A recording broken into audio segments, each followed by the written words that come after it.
आप जब माता पिता के घर से आई थी या आपके पास कोई शादी होके आपके घर आई थी तो वो उतनी मैच्योर नहीं थी। हर किसी ने हमें हर चीज पढ़ाई बट संबंध के बारे में तो कुछ पढ़ा है नहीं, आध्यात्म के बारे में तो कुछ पढ़ा है नहीं, अपने आप को इस एनर्जी से हील कैसे करना है ये तो पढ़ा है नहीं। तो अपने इस अंश को अपनी किन खामियों से बचाएं और किन खूबियों से सुसज्जित करें। कई लोग क्वेश्चन करते हैं कि मैरिज है क्या, संबंध है क्या और क्यों बनाए संबंध, शादी की रेलेवेंस क्या है। शादी एक कुंडलिनी अवेकनिंग का भी मेथड है कि एक पार्टनर दूसरे पार्टनर को जागृत करता है।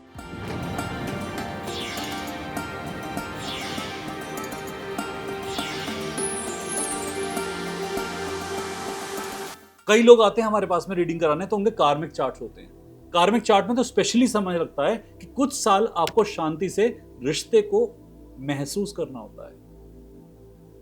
आप जब माता पिता के घर से आई थी या आपके पास कोई शादी होके आपके घर आई थी तो उतनी मैच्योर नहीं थी। जो आपके हस्बैंड है जिनसे आपकी शादी हुई है वो इतने मैच्योर नहीं थे। और कई बार तो क्या होता है जिंदगी में हर किसी ने हमें हर चीज पढ़ाई बट संबंध के बारे में तो कुछ पढ़ा है नहीं, आध्यात्म के बारे में तो कुछ पढ़ा है नहीं, अपने आप को इस एनर्जी से हील कैसे करना है ये तो पढ़ा है नहीं। इसीलिए हमारी मैक्सिमम मिस्टेक्स इन तीन जगहों पे होती है, या तो स्पिरिचुअलिटी में, या एनर्जी थेरेपी में, संबंधों में, और एक जगह और है पेरेंटिंग में कि बच्चों को पालना कैसे। क्योंकि हम हर संबंध को समझने में अक्षम रह जाते हैं। सोसाइटी हर संबंध एक्सप्लेन करती है, इन सब के अलावा स्पिरिचुअलिटी बताती है अपना संबंध अपने से कैसे बनाए। संतान यह सिखाती है कि अपनी जेनेटिकल रिस्पॉन्सिबिलिटीज को कैसे निभाएं।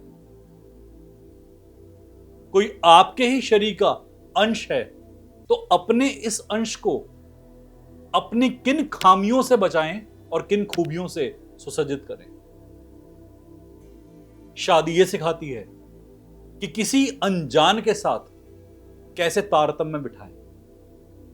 किसी अनजान को जो कि आपका मां जाया नहीं है, आपकी माता ने उसे दिया नहीं है, पिता ने दिया नहीं है, इसके साथ कैसे एक तारतम्य बिठाएं। ये डिसिप्लिन की साइंस थी पूरी। और आज की लाइफ में तो कई बार हम डिसिप्लिन पसंद ही नहीं करते। इसलिए मैं कई बार बच्चों से बात करता हूं आजकल, वो कहते हैं हमें प्रोजेनी नहीं चाहिए, हमें संबंध नहीं चाहिए, मैरिज नहीं चाहिए। कई लोग क्वेश्चन करते हैं कि मैरिज है क्या, संबंध है क्या और क्यों बनाए संबंध, शादी की रेलेवेंस क्या है। शादी एक डिसिप्लिन का बहुत बड़ा स्कूल है। यह अपने आप में बहुत बड़ी एजुकेशन सिस्टम है आपके लिए।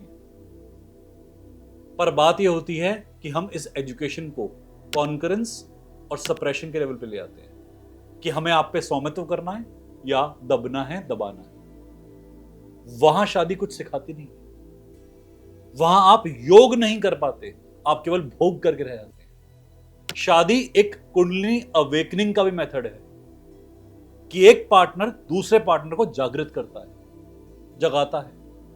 और आजकल तो एक पार्टनर दूसरे पार्टनर को सुलाता है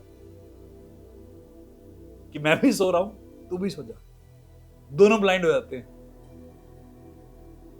शादी एक कार्मिक क्लियरेंस का राह है जिसमें कि आप अपने पार्टनर का भी कार्मिक क्लियरेंस करते हैं, आप अपना भी कार्मिक क्लियरेंस करते हैं। रोकर नहीं, हंसकर, अंडरस्टैंड करके। हमारे पास में मैरिज के जो नॉर्म्स हैं वो बहुत डिफिकल्ट है। सबसे आसान है किसी के रिश्ते पर हंसना, किसी शादी पर हंसना, दो लोगों के योग पर हंसना। शादी ही ना कहें, दो व्यक्ति साथ में बैठे हैं, तीसरा यदि इन्हें देख के जल भुन रहा है तो मन में कुछ भी बातें क्रिएट कर सकते हैं। दो लोग साथ में हैं, एंजॉय कर रहे हैं, परिपेक्ष एंजॉय नहीं करेगा उन्हें देखकर, आसपास का माहौल एंजॉय नहीं करेगा। शादी को कभी कभी इन सब चीजों से परे रखना होता है, साथ को इन सब चीजों से परे रखना होता है, क्योंकि हर साथ आपका ज्ञान केंद्र बढ़ाता है, हर साथ आपको जागृत करके आगे बढ़ने के लिए मिलता है। और शादी उन सभी साथों में से बहुत इंपॉर्टेंट और बहुत हाई वैल्यूड साथ है। आजकल इसकी डेफिनेशन को काफी रफ्तार कर दिया गया है, बहुत डिमीन वैल्यू में काउंटिंग करते हैं इसकी, कि तो बहुत बेकार चीज है। लिव इन रिलेशन अच्छा है, साथ रहते हैं, शादी नहीं करेंगे, अच्छी कंसेप्ट है। बट उस कॉर्ड का क्या करेंगे जो कॉर्ड डेवलप हो चुकी दो लोगों के बीच में? डिवोर्स कर लेते हैं, नेक्स्ट मैरिज कर लेंगे, एक और डिवोर्स कर लेंगे, फिर नेक्स्ट मैरिज कर लेंगे। जितने रिश्ते उतनी कॉर्ड्स। उस ऋणाणु बंधन से कैसे मुक्त होंगे? शादी हमें हमारे ऋणों से मुक्त होने का, हमारे जागरण करने का भी रास्ता दिखाती है। और दोनों पार्टनर की रिस्पॉन्सिबिलिटी होती है एक दूसरे को एक्टिवेट करना या अवेकन करना। और ये केवल शादी में ही नहीं होता, ये संबंध में भी हो सकता है, चाहे कोई भी संबंध। ये मां बेटे में हो सकता है कि हम जागृत कर सकते हैं दूसरे को, पिता पुत्री, पिता पुत्र, माता पुत्र, किसी में भी हो सकता है। हर संबंध आपको कार्मिक क्लियरेंस के लिए मिलता है। दिक्कत वहां आती है जहां आप इसकी सुपरफिशियल वैल्यू को एंजॉय करते हैं कि मुझे इससे क्या मिल रहा है, और वो भी सुपरफिशियल। संबंध की गहराई में कोई सोचता ही नहीं है, किसी बारे में कोई विचार करता ही नहीं। मुझे यही फैमिली क्यों मिली, किसी गर्भ में यही संतान क्यों आई, ऐसा क्यों हो रहा है कि किसी की फैमिली में किसी का जन्म हो रहा है, किस कारण से? शादी का महत्व, साथ का महत्व बहुत गहरा है। शिव शक्ति ऐसा साथ जो कि अवेकनिंग भी कर दे, जो कि सरेंडर भी सिखा दे, लाइफ की हर डेफिनेशन क्लियर कर दे, ऐसे साथ का नाम है शिव शक्ति। हर पार्टनर शिव या शक्ति में से कुछ हो सकता है, और वो अपना रोल बहुत बढ़िया लेवल पे प्ले कर सकता है। जब तक आप इग्नोरेंस के वर्ल्ड में जीना चाहते हैं, कोई भी रिलेशन आप ढंग से एंजॉय नहीं करेंगे। लोग मेडिटेशन में आते हैं, एनर्जी हीलिंग, एनर्जी डीलिंग में आते हैं। कभी एनर्जी फील करनी है, कभी एनर्जी से हील होना है, कभी एनर्जी से डील करना है। और इस फील्ड में आके कहते हैं कि हमारे पास मैरिज सही नहीं चल रही, हमें उसको हील करना है। शादी कैसा रिश्ता है, इसे आपको हील करने की जरूरत नहीं होती। ध्यान से, न्यूट्रल पर्सपेक्टिव से मैरिज में देखिए कि आप क्या कर रहे हैं। साथ को देखिए कि आप किस प्रकार का साथ निभा रहे हैं। क्या आपके साथ ने आपके साथी को शरीर के, दुनिया के अलावा क्या दिया? कुछ दिया? क्योंकि मैरिज एक बहुत बड़ा इंस्टीट्यूशन है, और आपने अपने साथी से क्या क्या लिया शरीर के, दुनिया के अलावा? कई मैरिजेस होती हैं सोशल स्टेटस देख के शादी करते हैं, बहुत ताका झाकी होती है इस रिश्ते में, और जिनके अपने अंदर कंटेंट नहीं होता, अपने अंदर समाई नहीं होती, शांति नहीं होती, वो दूसरों की शादी में पहुंच जाते हैं। ये आपको पता होगा। मैरिज को बचा के रखना पड़ता है ऐसे लोगों से। बेचारे आपस में मैरिज का रिश्ता नहीं निभा पा रहे, दुखी हैं, ऐसे कमेंट करते हैं लोग। भूल जाते हैं कि उनके अपने घर शीशे के हैं, तो जरा कर्टन डाल के काम चलाना पड़ेगा। अपनी मैरिज को प्रिजर्व करना, उसे हील करना शुरू कीजिए। एक टेक्निक बताते हैं आपको हीलिंग की। अगर अपने पार्टनर के साथ में कंपैटिबिलिटी में कोई इश्यू हो रहा है, अपने पार्टनर को और अपने आप को एक पिंक पिरामिड में विजुअलाइज कीजिए, अपना ऑरा लॉक कीजिए। अपने पार्टनर और अपने बीच में हार्ट चक्र से हार्ट चक्र तक एक पिंक कलर की कॉर्ड विजुअलाइज कीजिए, और इस पिंक कॉर्ड को डेली हील कीजिए 10 से 15 मिनट एटलीस्ट। जितना ज्यादा आपकी कॉर्ड स्ट्रांग होगी, आपका रिलेशनशिप बेहतरी के रास्ते पे चलेगा।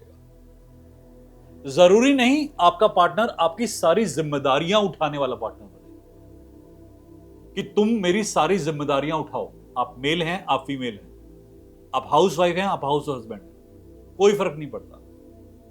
हर किसी की रिस्पॉन्सिबिलिटी उस इंसान को खुद निभानी आनी चाहिए। मैरिज है कोई एक्सटॉर्शन रिलेशनशिप नहीं है। कि आप जो चाहें लेते रहें सामने वाले से। मैरिज है कोई बिजनेस प्रपोजल नहीं है कि 4 चीज मैंने दी, 4 चीज आप दीजिए। अंडरस्टैंडिंग के साथ में मैरिज होनी चाहिए। आजकल एक क्वेश्चन और आता है मेरे पास में कि हमारी मैरिज केवल फ्रेंडलीनेस पे आधारित होकर रहेगी। जरूरी है, दो व्यक्तियों के यदि विचार नहीं मिलते तो शादी दोस्ती में भी अगर कन्वर्ट होती है, बहुत बढ़िया बात है। यदि ये रिश्ता फ्रेंडलीनेस में चलता है तो बहुत बढ़िया बात है। मान करें, सम्मान करें, और कोई भी डेफिनेशन मैरिज की परिपूर्ण नहीं होती, अपने आप में कंप्लीट नहीं होती। हर मैरिज अपने आप में यूनिक है। हो सकता है किसी का रिश्ता कैसा हो, आपका रिश्ता कैसा हो रहा हो, अपने पार्टनर के साथ में जो भी आपका अपना डेफिनेशन है उसे क्रिएट करने का प्रयास करें। मैरिजेस कभी भी सुपरफिशियल लेवल पे नहीं की जाती। आजकल दिखाया सा जाता है कि ये वर्ल्डली हैं, बट ये अवेकनिंग का सबसे बड़ा सोर्स है। दो डीएनए का, प्रॉपर डीएनए का इंटरेक्शन है, जिससे बहुत बढ़िया क्रिएटिविटी क्रिएट किया सकती है। अगर आप अपनी मैरिज को हील करते हैं, अपने पार्टनर की हीलिंग करते हैं, आपके अपने कार्मिक क्लियरेंस बनते हैं। कई कर्मों को आप धो सकते हैं अपने इन लॉज को यदि आप हील करते हैं, उससे भी कई लोगों के कार्मिक क्लियरेंस हमने कराए हैं। कई बार हम कह रहे होते हैं कि मून की रेमेडी कीजिए, इंसान कहता है ठीक है मैं अपनी मां की सेवा करूंगा। अब मां में सास भी तो आती है। हम भूल जाते हैं बहुत बार कि जब हम कहते हैं कि वीनस की रेमेडी कीजिए, मून की रेमेडी कीजिए, तो कई लोग कह देते हैं कि हम फीमेल्स का सम्मान करेंगे। फीमेल में घर की सभी फीमेल्स आती हैं, और कई बार ऐसा होता है कि आप खुद एक फीमेल हैं और दूसरी फीमेल का सम्मान नहीं कर रहे।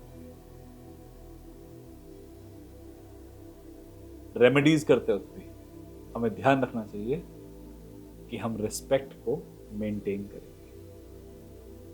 रिलेशन कोई सा भी हो, आपको रिस्पेक्ट पहले करनी चाहिए।